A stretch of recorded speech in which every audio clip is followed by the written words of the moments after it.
ขอเชิญร่วมทำบุญทอดกฐินและวางศิลาฤกษ์ศาลาการประเรียนณที่พักสงฆ์เหล่ามนทาหมู่ที่ 3 ตำบลดอยหลอดอำเภอดอยหลอดจังหวัดเชียงใหม่วันที่ 12 ตุลาคม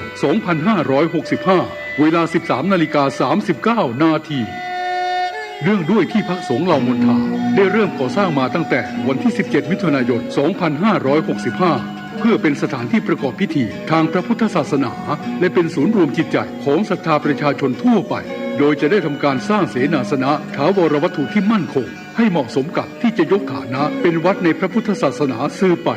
ดังนั้นจึงมีผู้มีจิตศรัทธาร่วมใจกันบริจาคทุนทรัพย์โดยเครือข่ายการเผยแผ่ธรรมะของคณะสงฆ์คลื่นสีขาวทั่วทุกสารทิศตลอดจนศรัทธาประชาชนทั้งหลายทั่วไปทุกคนตั้งกุศลเจตนาในการทอดกฐินสามัคคีและวางศิลาฤกษ์สร้างศาลาการประเรียนหน้าที่พักสงฆ์เหล่ามนทาตามกำหนดการดังนี้วันที่ 5-11 ตุลาคม 2565 เป็นวันตกแต่งดาวเตรียมสถานที่วันที่ 12 ตุลาคม 2565 เป็นวันทอดกฐินและวางศิลาฤกษ์เวลา 8 นาฬิกาถึง 12 นาฬิกาเปิดโอกาสให้ศรัทธาประชาชนทำบุญตามอัธยาศัยและร่วมตอกไม้มงคลตามกุศลเจตนาเวลา 11 นาฬิกาถวายเพลพระสงฆ์และเลี้ยงอาหารประชาชนแบบโรงทานเวลา 12:30 นาทีเริ่มแห่ต้นกฐินสามัคคีแต่ละสายบุญและแห่แผ่นศิลาฤกษ์เวลา 13:30 นาทีประกอบพิธีวางศิลาฤกษ์และทอดกฐินในโอกาสอันเป็นบุญกุศลแห่งการสร้างวัดใหม่และทอดกฐินพร้อมวางศิลาฤกษ์สร้างศาลาการประเรียนครั้งนี้จึงขอกราบนิมนต์พระสงฆ์ครูบาอาจารย์และเชิญชวนศรัทธาพุทธศาสนิกชนทุกท่านได้ร่วมบุญตอกไม้มงคลปฐมฤกษ์เป็นมหามงคลอันยิ่งใหญ่ในวันที่ 12 ตุลาคม 2565 นี้ด้วยขออำนาจคุณพระศรีรัตนตรัยและสิ่งศักดิ์สิทธิ์ทั้งหลายตลอดจนพระสยามเทวาธิราชด้วยอำนาจเดชเดชะเทวาอารักษ์รุกขเทวดาภูมิเทวะพระแม่ธรณีคุณพ่อคุณแม่จงแผ่ไพศาลด้วยบุญแห่งการให้ทานของท่านทั้งหลายจงเป็นพลวะปัจจัยส่งเสริมสนับสนุนให้เศรษฐีใจบุญนายทุนใจดีและผู้มาร่วมงานทุกท่าน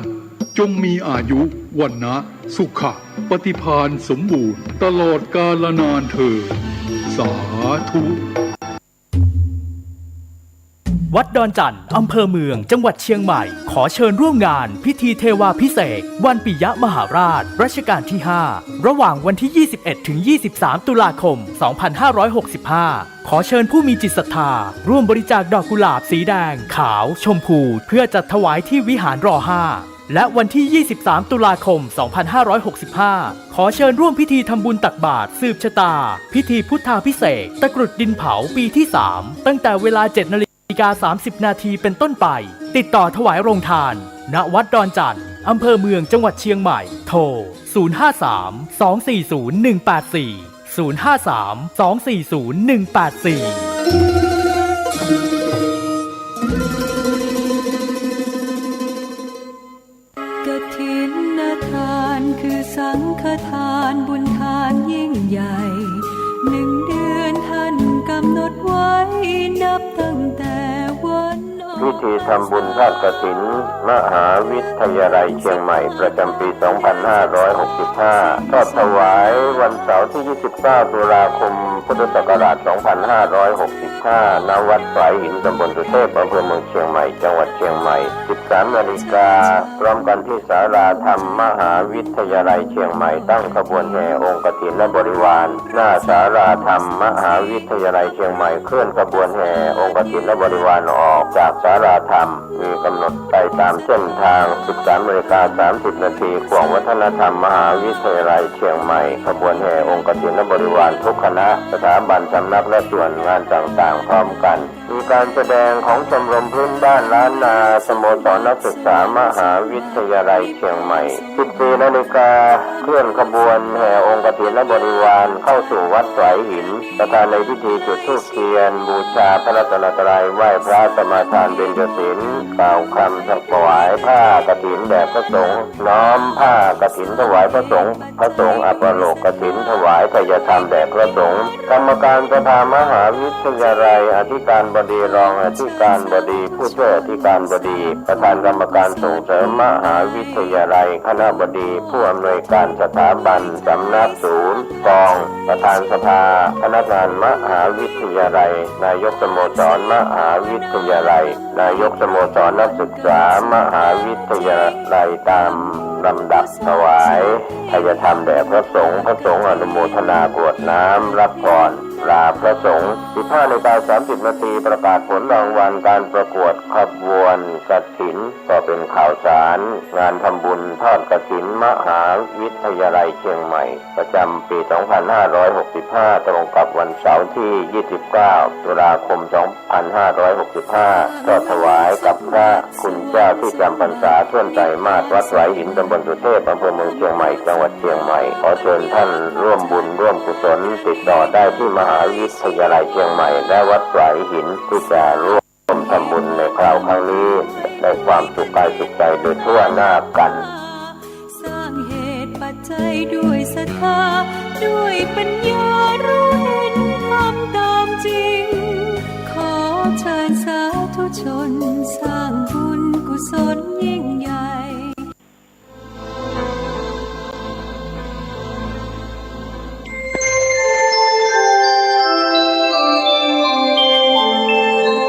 ขณะนี้ท่านกำลังฟังสถานีวิทยุกระจายเสียง FM 104.5 เมกะเฮิรตซ์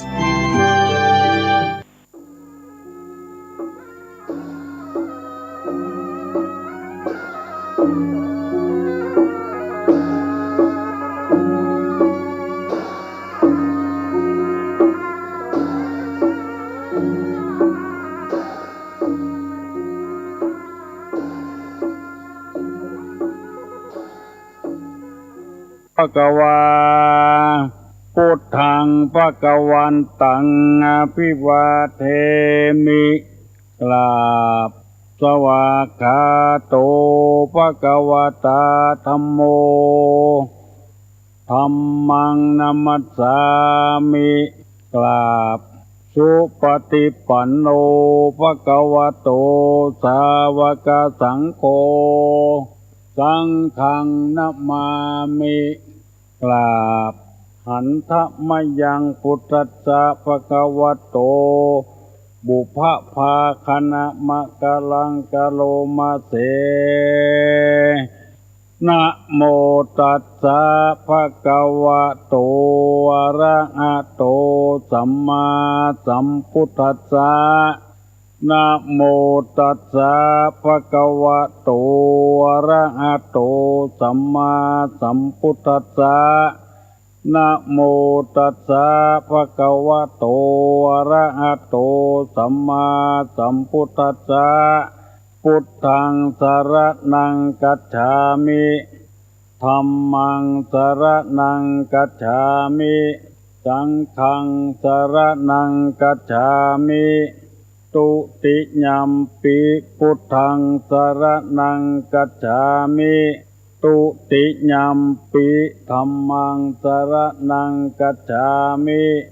ตุติยัมปิสังฆังสรณังคัจฉามิต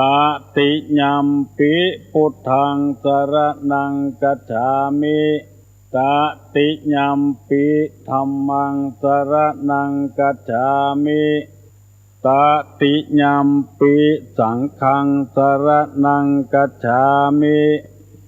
อิติปิโสภะคะวาอะระหังสัมมาสัมพุทโธวิชชาจารณะสัมปันโนสุขโตโลกาวิทูอนุตตโลปุริสะธัมมสารถิสัทธาเทวะมนุสสานังพุทโธภควาติสวากขาโตภควตาธัมโมสันติติโก อากาลิโกเอหิปัสสิโกโอปนะยิโกปัจจัตตังเวทิตตโพวินโยงิติ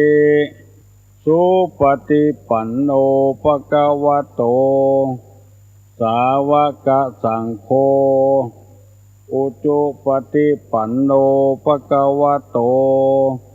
สาวกสังโฆญาญาปฏิปันโนภะคะวะโตสาวกสังโฆสามิจิปฏิปันโนภะคะวะโตสาวกสังโฆญาติตังจัตตาริปุริสายุคานิอัฏฐาปุริสาปุคลาเอสะภะคะวะโตสาวกสังโฆอาหุไนโยปาหุไนโยทักขิไนโยอัญจลิกาลนิโยอนุตตะลังปุญญเขตังโลกัสสาติกราบหนึ่งกราบสองกราบสามมาแล้วหนึ่งก็ออกไม่ออกมาถึงแล้วเสียงก้องเสียงกองเสียงมองต่ำเข้าเสียงตุเจ้าเทศนาธรรมมาแล้วกาเลนะธรรมัสสวนังเอตัมมังคารมุตตัมมังเสียงตุเจ้าประกาศธรรมมาถึงบ้านมาถึงบนเฮือนมาถึงที่นอนมาถึงในมุ้งในชุด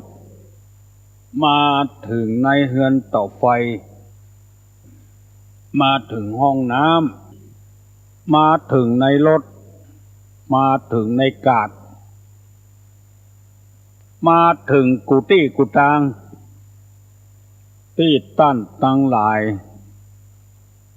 ได้เปิดวิทยุสถานีวิทยุพระพุทธศาสนาจังหวัดเชียงใหม่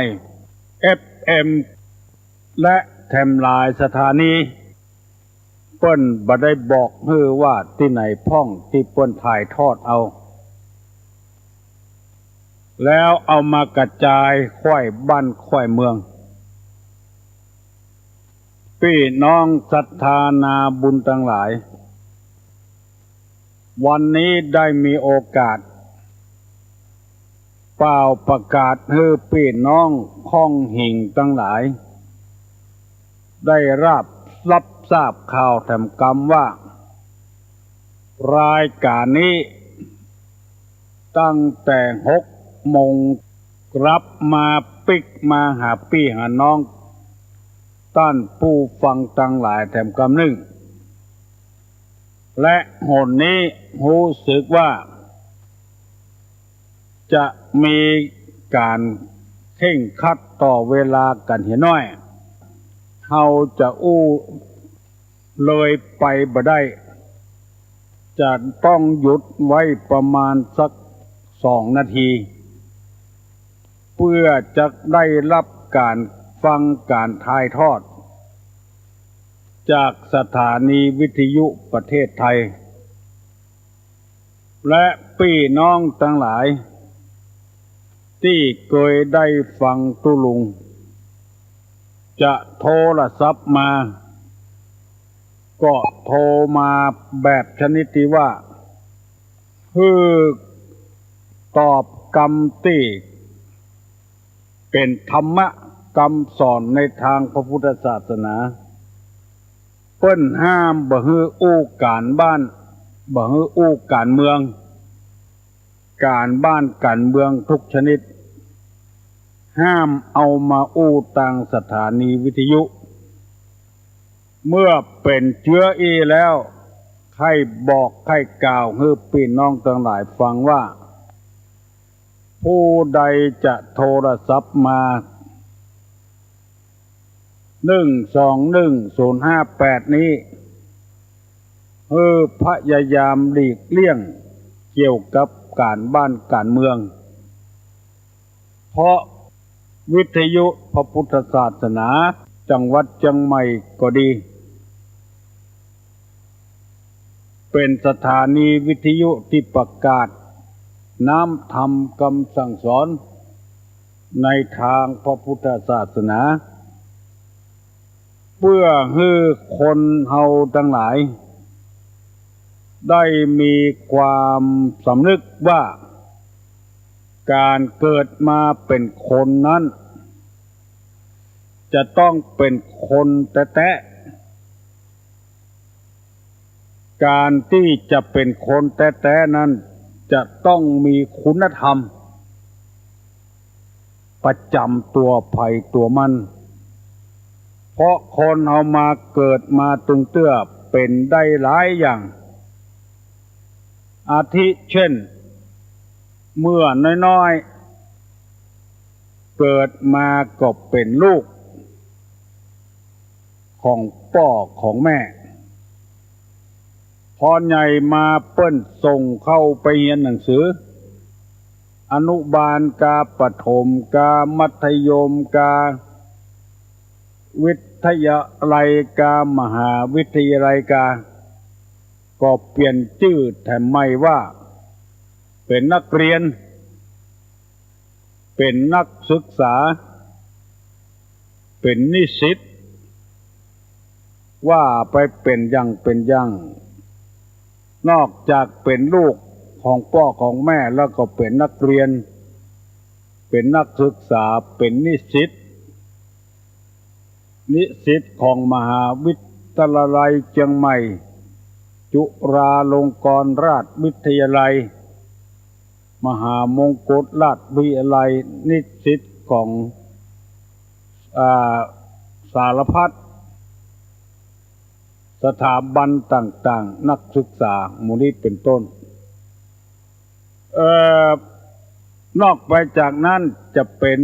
แรงงานก็จะเป็นพ่อเป็นแม่เป็นลูกจ้างเป็นนายจ้าง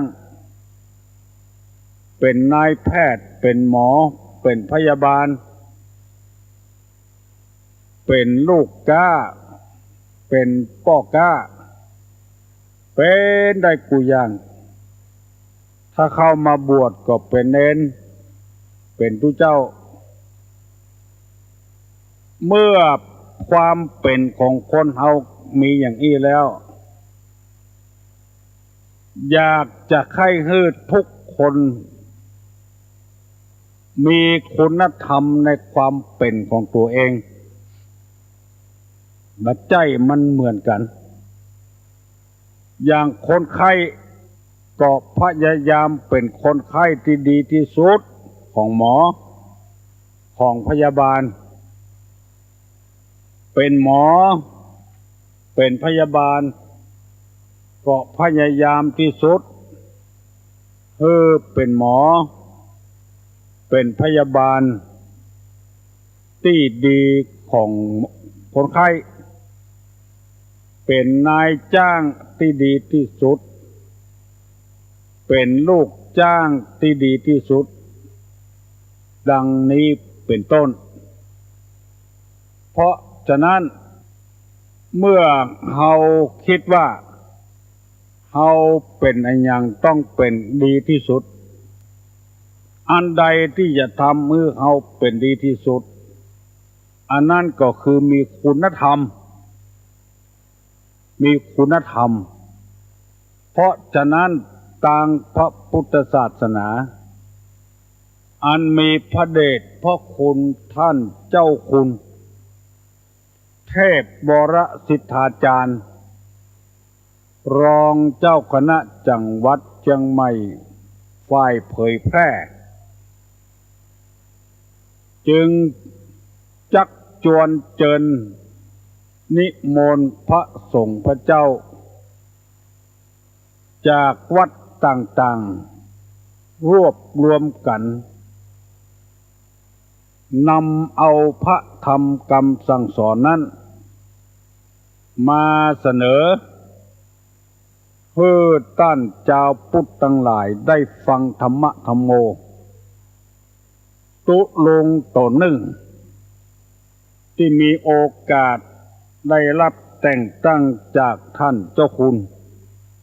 วัดพระธาตุดอยสุเทพเป็นนักเผยแพร่ศีลธรรมกรรมฐานเพื่อจักฮือป่อออกแม่ออกเฮาได้เป็นอันใดฮือสมบูรณ์บัดใจว่าเฮาเป็นคนไข้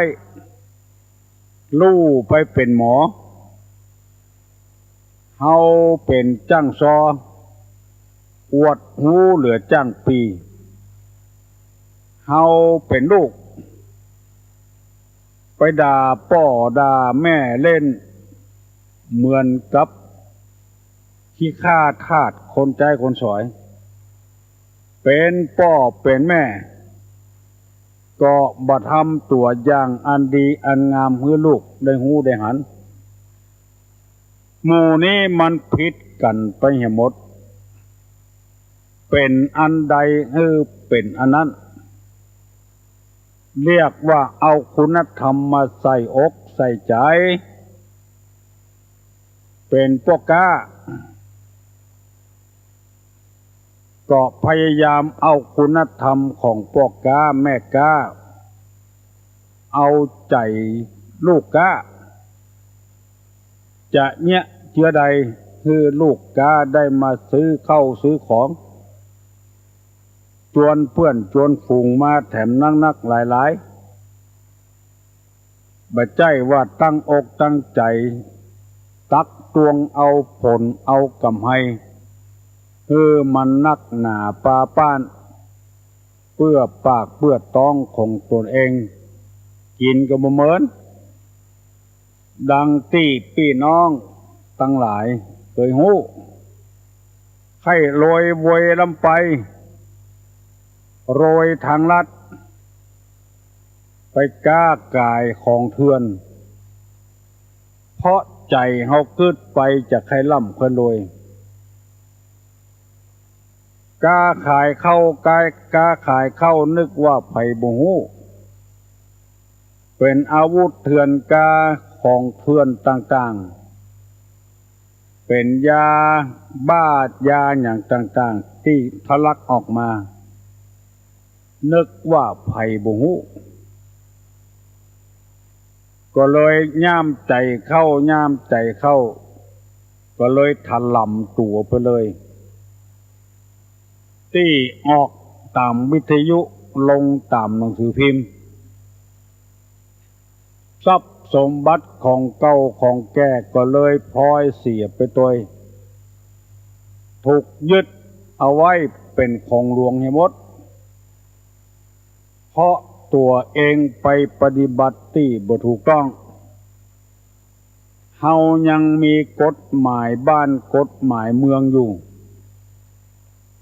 เฮายังมีวัฒนธรรมประเพณีของเฮาอยู่เฮาก็เลยคิดว่าไผบ่ฮู้ทหารก็ดีตำรวจก็ดีเปิ้นไปฝึกไปอบรมวิชานี้โดยตรงเลยวิธีจับผู้ร้ายที่ซ่อนตัวแฝงตัวอยู่กับสังคมลักเล็กขโมยน้อยค้าขายของเถื่อนค้ายาบ้ายาเถื่อนเปิ้นพยายามศึกษาเล่าเรียนมีกล่องสอดแนมมีสันติบาลมีทำร้ายอย่างเปิ้นคอยจับจ้องเฮาจะยับจะจับเฮาตลอดเวลาเฮาบ่ฮู้เผลอตัวไปเพราะเฮาทำผิดบ่ได้เอาคุณธรรมมาใส่ตัวพอได้จับได้ยับไปแล้วเป็นการร้องไห้ร้องห่มเสียดายทรัพย์สมบัติมีความกินแหน่งแข็งใจเป็นต้น ธรรมะนี้ถ้าไผ่ได้ฟังนักเข้าจะรู้สึกว่ามีความสุขอย่างประหลาดเฮาบ่ต้องลงทุนอย่างนักเท่าใดอย่างพี่น้องทั้งหลายลงทุนเวลาเนี้ยบ่ได้ลงทุนอย่างสักอย่างเพียงแต่เปิดวิทยุรับฟังบ่จำเป็นที่จะนุ่งขาวห่มขาวเอาดอกใส่ขันนั่งประนมมือขึ้นอยู่อย่างใดฟังก็ได้นึ่งเข้าไปโตยฟังไปโตยก็ได้ล้างถ้วยล้างจานซักผ้าซักครัวใส่ผักใส่ไม้ซอยป่าซอยจิ้นตำน้ำพริกตำน้ำพงขับรถไปโตย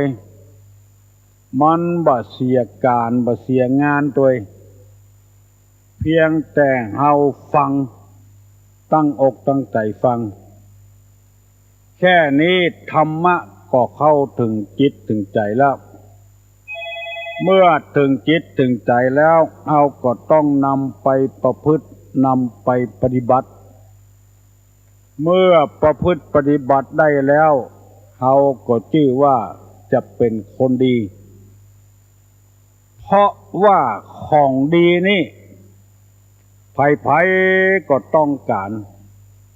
ไผๆก็ใครได้บ่มีไผเลยที่จะปฏิเสธว่าบ่เคยได้ของดีมีลูกก็ใครได้ลูกเป็นคนดีลูกบ่ดีนี่พ่อแม่ก็บ่ต้องการบ่ใครได้ถ้ามันดีเห็นแล้วมันสบายไปก็สบายมาก็สบายบ่ต้องเป็นห่วงบ่ต้องเป็นหามอย่างกับกันมีพ่อมีแม่ลูกก็สบายใจบ่ต้องเป็นห่วงเป็นหามว่าพ่อแม่จะพิดร้องข้องเถียงกันเสื้อผ้าที่มันดีราคาแพงน้อยสะอาด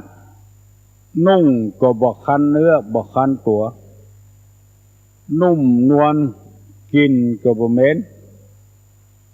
เป็นของดีๆทั้งนั้น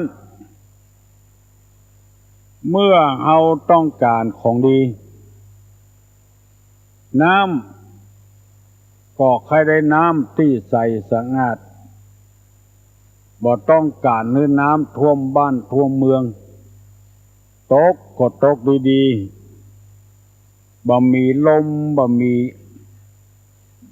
อย่างอื่นมากวนดีๆทั้งนั้นเพราะฉะนั้นธรรมะนี้ก็คือการ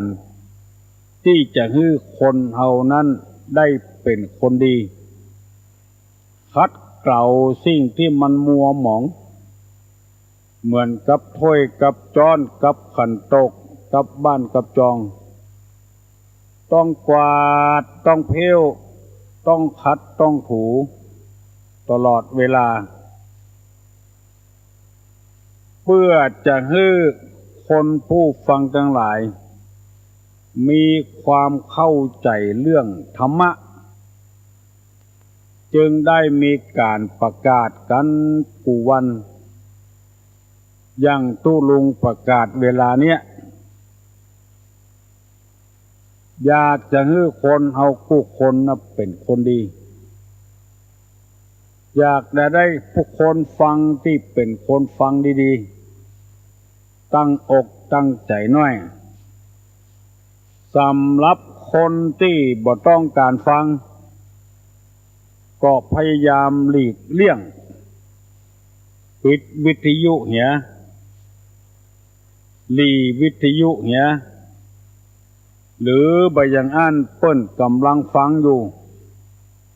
ก็ไปฟังถามฟังอู้เปิ้นเตื้อแบ่งเวลาให้เปิ้นเสียก่อน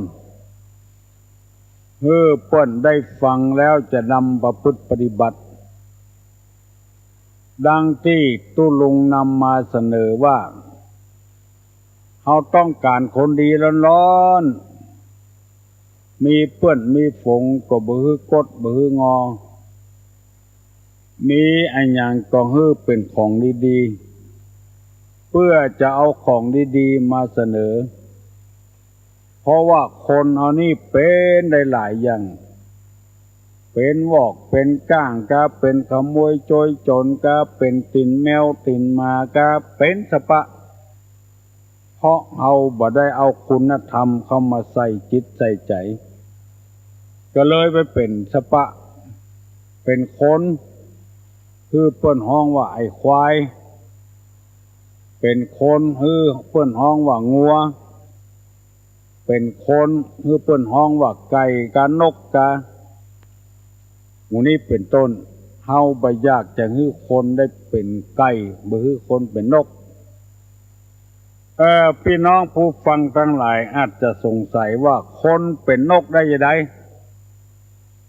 ก็เฮากันได้ยินบ่อยๆกันแต่เฮาบ่จำเช่นเป็นนกสองหัวเนี่ยคนแต่ไปเป็นนกไปเนี่ยเป็นนกสองหัวนกสองหัวนี่คือคนจะใดคนที่กล้าเอากรรมไปอู้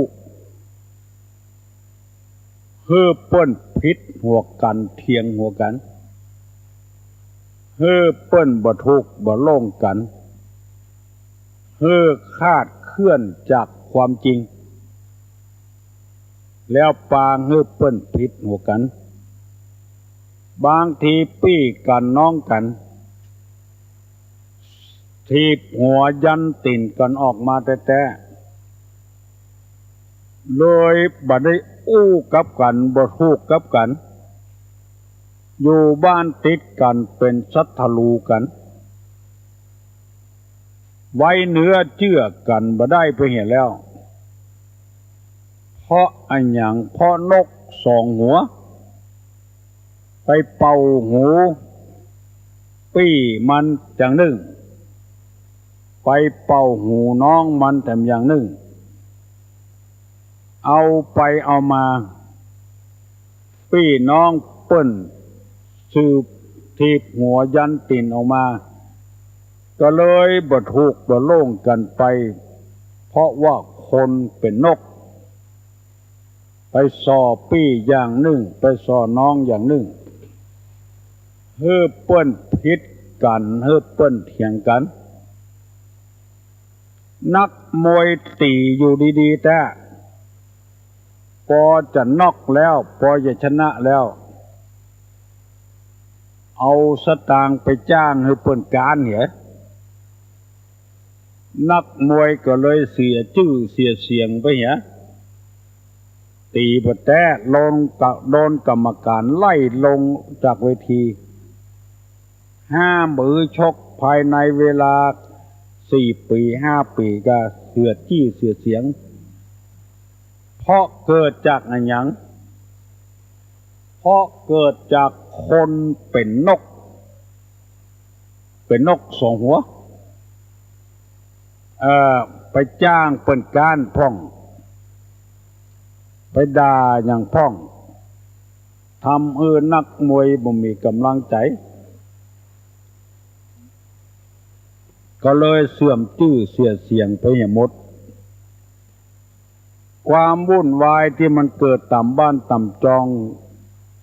ตึงวันนี่เกิดจากนกสองหัวเฮาบ่อยากให้คนได้เป็นที่เนี่ยเปิ้นพิษร้องคองเถียงกันเอาไอ้หยังมาเกิดมาเกิงสิ่งเหล่านี้ก่อนนั้นก็คือคุณธรรมบ่มีความจำเป็นอย่างจะให้เปิ้นแตกเปิ้นแยกกันใส่ร้ายป้ายสีกัน ยุยงปลุกปั่นกัน สร้างความเดือดร้อนให้ตัวเองให้คนอื่นหมู่นี้เป็นต้นหรือว่าคนเป็นงัวคนเป็นงัวได้จะใดคนแต่ไปเป็นงัวเฮาก็ได้ยินกันทั่วไปงัวที่ว่านี่คืองัวก็ดีควายก็ดีควายทอละปีงัวทอละปีคือค่ำพ่อค่ำแม่บ่งูจักบุญคุณของพ่อของแม่คนก็เลยเกิดเป็นงัวเป็นควายไปเหียอยากจะให้คนเป็นคนอย่างเก่าอย่างเดิมบางทีก็ห้องว่างัวสันหลังวากงัวสันหลังวากนี่คืองัวติดหลังมันเป็นแผลมันจะเลียก็บ่เติงจะเนี่ยจะได้ก็บ่ได้เพราะหลังมันวากไปแล้วบางทีแมงงนตอมที่ไหนที่เบาไล่ก็บ่ได้มันอยู่ตั้งหลังพุ่นพ่อก็บ่หันแมงงนตอมที่ไหนที่เบาก็บ่ม่วนใจละเกิดว่ามาตอมหลังตัวเก่าคนที่เป็นงัวจำพวกนี้คือคนที่มีความผิดเป็นงัวสันหลังวากเข้าหน้าไผ่ก็บ่ได้แล้วกลัวสังคมจะว่าฮึหน้าแห่ตาแห่เปิ้นอู้กันไข้หัวที่ไหนที่เบาก็เกิดว่าเปิ้นไข้หัวตัวเองว่าเงื่อตัวเองเล่าเงื่อตัวเองเพราะตัวมีความผิดนึกว่าไผบ่ฮู้บ่หันฟังง่ายๆอย่างที่เฮาได้ยินวิทยุเฮาได้หันหนังสือพิมพ์เอายาเสพติดมาตัวขึ้นรถจะเอาไปขายเปิ้นขึ้นกวดเสาะหายาเสพติดยาบ้ายาอียาอย่างหมู่นี้เปิ้นที่บ่มียาบ้ายาอีอย่างสักอย่างเปิ้นอย่างเฮาเนี่ยบ่มีปัญหาอย่างสักอย่างหน้าซื่อตาใสคนใดที่มียาบ้ายาอีเอามาโตยนั่นกะของเถื่อนหน้ามันแห่แล้วตำรวจสังเกตละหน้าแห่ตาแห่กลัวเปิ้นฮู้ว่าตัวนี่เอายาบ้ามาโตยสอบพิรุธให้หันทันทีก็เลยเอาไปสอบสวนแต่ว่าเนี่ย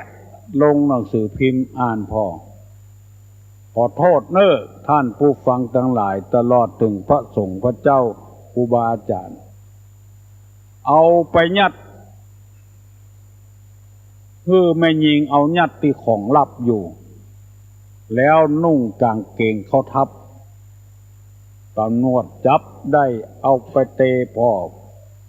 เป็นยาเถื่อนยาบ้านอนร้อนจำเป็นได้จับได้ยับสืบหาเก้าหาโคตรหาเงาท่านเปิ้นเต็มรถเปิ้นยังบ่เดือดร้อนตัวเองเอาของบดีบดักมาแปลงหน้าแห่ตาแห่กลัวเปิ้นโคนได้ในที่สุดก็โคนได้แต่อันเนี้ยตีตุลุงว่าคนเป็นงัวสันหลังวากคนเป็นควายก็คือควายทรปีคิดที่จะ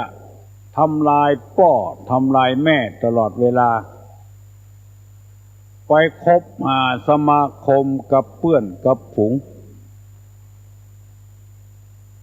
แล้วเกิดมาเป็นงัวเป็นควายขวิดพ่อขวิดแม่พ่อแม่ว่าหยังก็บ่ได้ไปติดเพื่อนติดฝูงอย่างแล้วข้ามพ่อข้ามแม่พ่อแม่ตอยใจลูกนักนำไปซื้อรถเครื่องฮือขี่แล้วบ่รักษาเสียขโมยลักไปเหรอมาอ้อนวอนพ่ออ้อนวอนแม่พ่อแม่บ่ซื้อฮือครูจะออกบ้านไปพ่องบ่อยู่กับพ่อกับแม่พ่องจะฆ่าตัวตายพ่องจะบ่เรียนหนังสือคืออนาคตได้ล้มเหลวไปเหี่ยพ่อแม่หวังพ่อหวังคอยความสำเร็จของลูกเพื่อลูกจะได้แปรเนื้อแปรตัวเพราะว่าหากินได้ในอนาคตไปหน้าซ้ำไปเนี่ยคือพ่อคือแม่เจออันนั้นก็เป็นควายตัวหนึ่งเป็นห้องว่าควายทอละปีทอละยศไปฟังกำเปื้อนกำฝูงที่หาสาระหาประโยชน์บ่ได้มาค้ำพ่อค้ำแม่ค้ำพี่ค้ำน้องตัวเก่าอันนี้ก็ห้องว่าคนนั้นเป็นควายไปเห็นแล้วบ่ได้เป็นคนไปเห็นแล้วเพราะอันยังเพราะว่าภาสจากคำว่าภาสจากนี่ก็คือปราศจากบ่มีคุณธรรมบ่มีธรรมลูกไปเป็นทรปีไปเหี่ยพ่อแม่ขาดคุณธรรมขาดศีลขาดธรรมก็อย่างที่เฮาฮู้กันโดยทั่วไปนั้นแทนที่จะพ่อจะกอยลูกจะพ่อจะกอยเต้าเหมือนกับเพื่อนทั่วไปตำบ้านตำจองทำหน้าที่ของพ่อของแม่เกิดลูกออกมาเอาไปฝากคนนั้นน้อยคนนี้น้อยตัวเองทิ้งทอดบ่พอลูกบ่พอเต้าสกรรมเอาความสนุกเพลิดเพลินเอาตั้งหน้าเป็นไปมัวเมาด้วยกามราคะไปเอาเมียใหม่ละลูกไว้ปี้น้องปกอุ้ยไม่อุ้ยตัวเองไปเอาผัวใหม่ละลูกไว้ปกอุ้ยไม่อุ้ยไว้กับปี้กับน้องเหมือนจะมาใจอย่าเตื้องบางทีก็หายเซ็บหายสอยบ่มีการอะไรลูกอะไรเต้าลงหนังสือพิมพ์ลงวิทยุมีลูกมีเต้าเอาไปฝากคนนั้นน้อยคนนี้น้อยเมื่อโลนปุ่นป่ายมาบ่มีสรณะบ่มีที่เปิ้งโคตรหัวโคตรคิ้วไปบวชเป็นแม่ชีอยู่ในวัดเป็นแม่ชีแทนที่จะปฏิบัติธรรมมาขอเปิ้งรายการวิทยุขอวิทยุประกาศหาลูกหาเต้ากำก่อนที่จะหมดลมหายใจนักข่าวก็ถามว่ามันเป็นจะได้ปัดกันก็อย่างที่เขาว่าตะเกียเอาตะหน้าเป็นไปเอาลูกไปฝากหั่นคนนี่คน ตัวเองก็ไปเมากับตังหน้าเมื่อลุนปุ่นฝ่ายมาคือเติงหาลูกหาเต้าบ่นว่าลูกเต้าบ่มาหาก็เพราะตัวเองทอดไว้เหี่ยก่อนเมาด้วยกามคุณเอาตังหน้าเป็นไปขาดคุณธรรมแล้วมาให้หาลูกหาเต้าคือลูกเต้ามาหาเพราะขาดคุณธรรมเริ่มบดีตั้งแต่หัวทีมาแล้วซึ่งมันตรงกันข้ามคนที่เป็นคนมีกี่คนเลี้ยงมดบอกว่าคนนั้นจะเป็นเปี้ยเป็นก้อมเป็นคนหูหนวกเป็นคนปากบิดปากเบี้ยวเลี้ยงมดใจใส่ดูแลไปรับจ้างรับแจ้งเปิ้นซื้อข้าวซื้อน้ำมาให้ลูกได้กินเปิ้นลงหนังสือพิมพ์คนอ่านแล้วก็มีความเอ็นดูปากันมาช่วยมาเหลือเพราะว่ามีคุณธรรมมีความเป็นธรรมก็ออกไม่ออกพี่น้องทั้งหลายที่ตุลุงนำมาเสนอกูเจ้านี่คืออยากให้คนเฮาเนี่ยให้เป็นคนแท้ๆบ่ให้เปิ้นได้ว่าเป็นงัวเป็นควายเป็นวอกเป็นก้างเป็นหมูเป็นเป็ดเป็นไก่บางทีก็มีคนเป็นไก่ก็มีหันก้าตัวหันก้าจะได้อย่างไก่นะที่เขาว่าไก่ตัวใดบ่เขี่ยเขาโอ่งจะเอาส่วนตัวอย่างเดียวบ่เขี่ยออกบ้าเพื่อแพร่เชื้อจันอย่างนี้ไผเมินเข้าบริวารก็บ่มีปี้ก็บ่มีน้องก็บ่มีเพราะว่าตัวเองเขี่ยเขาโอ่งตัวเก่าให้หมดอันนี้ฮ้องว่าคนเป็นไก่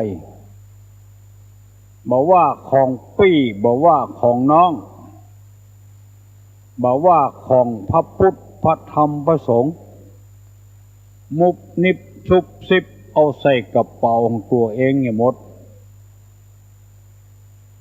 นึกว่าไผ่บ่ฮู้คนเจ้าอี้นี่จะบ่มีไปคบหาสมาคมเพราะหันแก้ตัวหันแก้ได้คนก็เลยเป็นไก่ไปเหียนึกว่าไผ่บ่ฮู้ตยบ่หันตยไปตยกันได้ตยกันเวลาได้มาแล้วตัวเอาเหี่ยคนเดียวหรือแบ่งให้เปิ้นน้อยเดียวหันนิดใส่แล้วก็เลยบ่ใครคบหาสมาคมตัวบ่ใครจ้างยิ่งอย่างละตู้ลุงเคยประสบเรื่องนี้มาแล้วจ้างเนี่ยการบอกว่าขอเมาเด้อมันจะได้โวยขึ้นแถมน้อยจ้างเป็นวันนี่มันจ้าต่างวัดก็ใครได้งานมันรวดเร็วทันใจก็เลยเหมาจะได้เป็นตารางวากับตารางเม็ดกะว่ากันไปพอฮับเหมาเสร็จแล้วคน10 กว่าคนเฮากึดไปแถมยังคนฮับเหมากึดไปแถมยังเฮาก็เดียวว่าคน9 คนจะเอาเงินที่เฮาฮื้อน่ะเหมาน่ะหารให้มันได้เต้าเดียวกันสมมติว่าเงินปันเอา9 มาหาร มันจะได้คนเตาอันโอ้ปรากฏว่าเอาไปจ้างคนอื่นให้เป็นรายวันเนี่ยตัวเองเนี่ยพ่องบ่เนี่ยพ่องในฐานะที่เป็นคนรับเหมาได้นักเหลือคนเนี่ยการก่อนตู้ลงมาหันนิสัยอย่างอี้แล้วเลยบัดจ้างแถมซ้ำบัดทามาแถมซ้ำคนเชื้ออีเอาคิดไปแถมยังคนฮับเมาคิดไปแถมยังมันก็ว่าใจลงทุนลงฮอนอย่างก็ได้เพียงแต่เอามือเนี่ยเต้าใดเต้ากันแต่ว่าไปเอากรรมที่ว่าไปฮับเหมามาแล้วเอาเงินไปจ้างคนอื่นตัวเองได้เนี่ยคนเดียวจัดหนักคนที่เนี่ยการไปเป็นจ้างเป็นรายวันไปเหียได้น้อยเดียวเปิ้นฮ้องว่ากินหัวคิ้วคนจะเอี้ยสังคมก็เลยบ่ต้องการตัวลุงก็บ่ต้องการถ้าไปจ้างคนต่างบ้านต่างเมืองมาเนี่ยบ่ฮู้เรื่องฮู้ราวอันนั้นก็ไปแถมอย่างอันนี้ก็คนหมู่เดียวกันพี่กันน้องกันนี่ไปเนี่ยจังอันบ่ได้เอาเก้าหารกับเงินที่เขาจ้างไปสักกรรมเป็นว่าไปเป็นพ่อเลี้ยงเหตุทันทีอันเนี้ยเปิ้นฮ้องว่าคนเป็นวอกนักไปเหียบางทีตัวเองเกือบจะบ่ได้เนี่ยอย่างสักอย่างเปิ้นเนี่ยเหียหมดตัวกินหัวคิวจะว่าไปว่ามานี่มันบัดถูกต้องตามทำนองคองธรรมถ้าอยากจะให้คนเป็นคนนี่ต้องตามทำนองของธรรมมีเต้าใดเอาเงินนั้นมาตั้งเอาจำนวนคนเนี่ยมาหารแบ่งเต้าเดียวกันไผบ่นักเหลือไผบ่น้อยเหลือไผเหลือเงินเหลือสัก100 200ก็เลี้ยงกินเลี้ยงกันเหี่ยมันก็หมดเรื่องคบกันได้จะตลอดไปธรรมะจึงสอนให้คนเป็นเจ๊ะว่าได้เอาดีเนี่ยคนเดียวแบ่งสรรปันส่วนให้คนได้ดีด้วยกันพ้องเฮาจะได้อยู่ด้วยกันม่วนอกม่วนใจ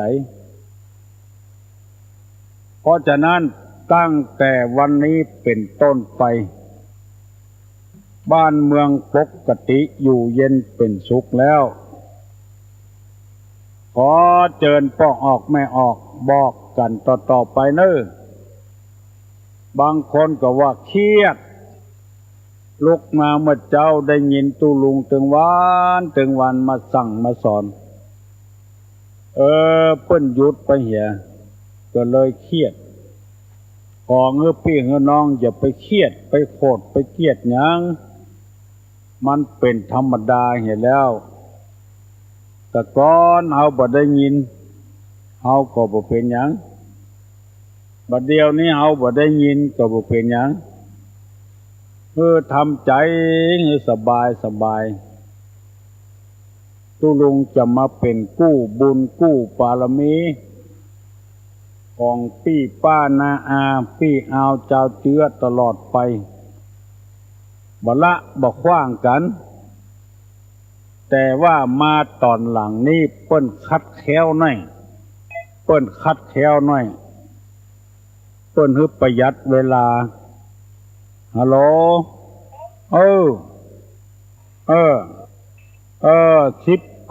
กว่าวันบ่ได้เมื่อคืนน่ะเวลา8 โมงถึง9 โมงเมื่อคืนน่ะดีใจเนาะ ยินดีตัวเนอะบ้านปะแกอ่ะหลายวันแล้วไม่ได้ยินกันเนาะมันเป็นหยังเนอะทำใจได้แล้ว ต่อไปคือฟังกันทุกวันตั้งแต่6 โมงไปถึง7 โมงมาเจ้าตัวลุงก็จะออกอากาศให้ปีเฮือนน้องฟังอยู่ตลอดเมื่อเดี๋ยวนี้เป็นชื่อพระพุทธศาสนาจังหวัดเชียงใหม่ FM อย่างเก่านะเปลี่ยนชื่อใหม่บ่ได้ถ้วยใบเก่านะแต่ว่าเอาใส่แกงหยวกล้างแล้ววันนี้เอามาใส่น้ำพริกป๋าถ้วยใบเก่านะเปลี่ยนของกินทำไมเปลี่ยนชื่อทำไมรายการก็ยังจะมีให้ฟังอยู่ตลอดเวลาขอเงือพี่เงือน้องทำใจไว้ต่อไปตัวลุงก็ดีอกดีใจตัวกับพี่น้องทั้งหลายปฏิบัติธรรมในทางพระพุทธศาสนาเป็นว่าโสวัจจะสตาแปลว่าเป็นผู้ว่าง่ายสอนง่ายบ่ดื้อบ่ดึงฟังกำกันอู้กันลงส่งกันปอตอกมัดเข้าถ้ามันบะแข็งมันบะเหนียวเอาจุบน้ำเหี่ยน้อยมัดเข้าแน่นเอาเข้าหัวเข้าระกบจักมันลังอาดแล้วก็มัดได้เลยมัดปล่อยบ่ต้องเอาไปเน็บที่ไหนละง่ายคนเอาเข้าว่าง่ายสอนง่ายนี่ก็ม่วนอยู่กับกันได้สบายบอกว่าตู้เจ้าบอกว่าพันนายปวดใจไม่ยิงขอทำสายแล้วก็จะย่างแล้วเนอะฮัลโหลฝ่ายหญิงแหละด็อกเตอร์เนาะครับอันบอกครับเนาะครับม่วนใจก่ะศรัทธาก็ม่วนใจเว้ยครับไหว้สาเนอครับเอาละเนอตุลุงจะย่างเนอกำเดียวจะได้ถ่ายทอดจากสถานีวิทยุแห่งประเทศไทยเนาะว่าง่ายสอนง่ายพนมมือเนอจะฮือปอนละเนออายุวัฏโกธนะวัฏโกสิริวัฏโกญัสสะวัฏโกพละวัฏโกวันนะวัฏโกสุขวัฏโกโหตุสัพพตาทุกขโลกาพญาเวลาโสกาจันตุจุปัตตวาอเนกาอันตะระญาปิวินาสันตุจเตจสาสัพพิติโยวัจจันตุสัพพะโลกโกวินาศตุมาเตภวะตวนตะลาโยสุขีทีคายุโกภวะอภิวาทนาสีริสนิจังอุทาปจายโนจัตตาโลธัมมาวัฏันติอายุวันโนสุขังพลัง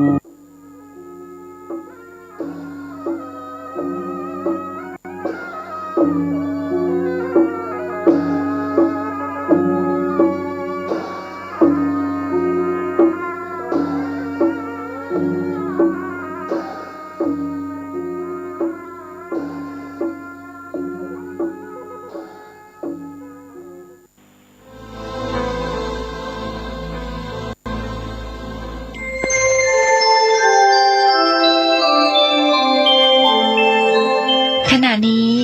ท่านกำลังฟังสถานีวิทยุ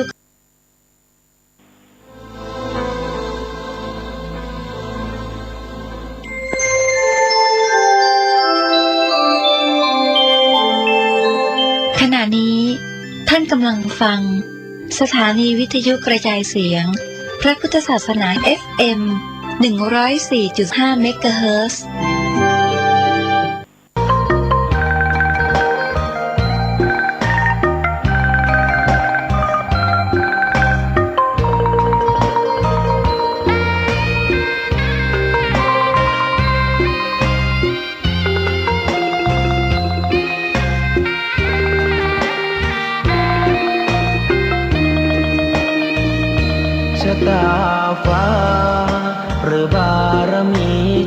กงำถึงอยู่แสนไกลล้ำพระธรรมไม่มีมองไม่ฟ้าเพียงดิน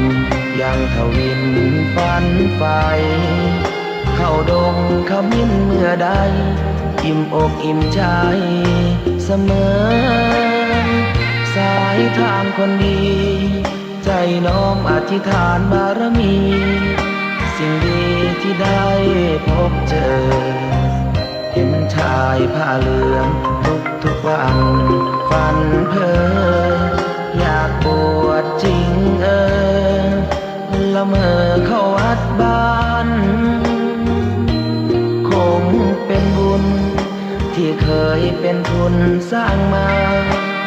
รักผ้าเหลืองดังว่าปรารถนายึดมั่นอยากบวชทุกทีผ้าเหลืองผืนนี้ผูกพันอยู่ในใจทุกวันใฝ่ฝันถึงผ้าเหลืองกายวาจาใจสัญญาว่าไม่เสื่อมคลายหัวใจมุ่งหมายเนืองไม่มีอะไรมากันให้คุณคืนศรัทธาผ้าเหลืองบวชเป็นเรื่องใหญ่เราวันรอคอยเข้าโบสถ์ได้บวชเสียทีเป็นคนสุขเต็มที่ตามรอยความดีพระพุทธเจ้าไม่ลืมบุญคุณพ่อแม่การุณเลี้ยงเราผ้าเหลืองห่มกายคลายเศร้าพ่อเราแม่เราศรัทธาสุขใจจริงๆเป็นชายแต่หัวใจสิงพูดจริงทำจริงทุกคราทุกคืนทุกวันผ้าเหลืองพันผูกกายาโอ้น้อวาสนาพระธรรมนำพาชีวิต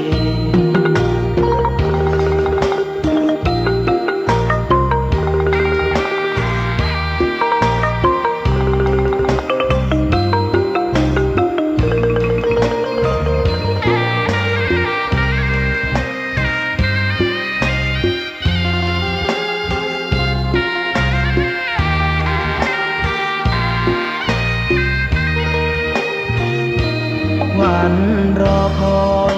เข้าโบสถ์ได้บวชเสียทีเป็นคนสุขเต็มที่ตามรอยความดีพระพุทธเจ้าไม่ลืมบุญคุณพ่อแม่การุณเลี้ยงเราผ้าเหลืองห่มกายคลายเศร้าพ่อเราแม่เราศรัทธาสุขใจจริงๆเป็นชายแต่หัวใจสิงพูดจริงทำจริงทุกคราทุกคืนทุกวันผ้าเหลืองพันผูกกายาโอ้น้อวาสนาพระธรรมนำพาชีวิต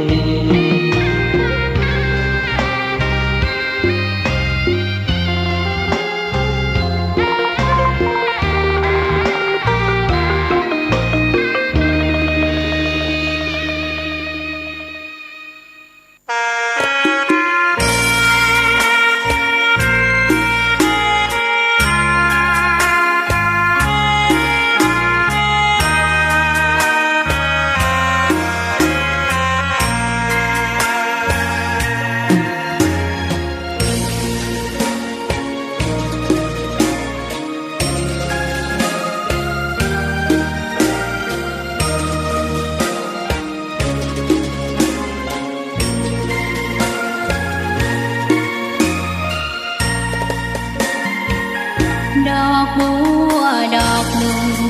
พึงใจไว้เพื่อบูชาแด่องค์พระศาสดาสัมมาสัมพุทธเจ้ามีความงามเงียบไม่เปรียบเทียบเขาเทียบเราใครมองไม่งามช่างเขา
มาฟัง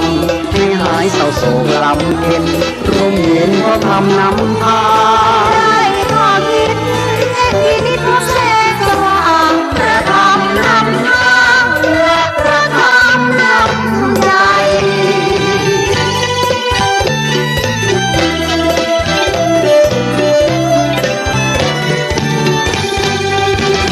พระอาจารย์ท่านได้สื่อสารมั่นคงพระครูประหลัดกิตติพงศ์มีจิตจำนงกล้าแก่ วัดสันขยอมอำเภอสันทราย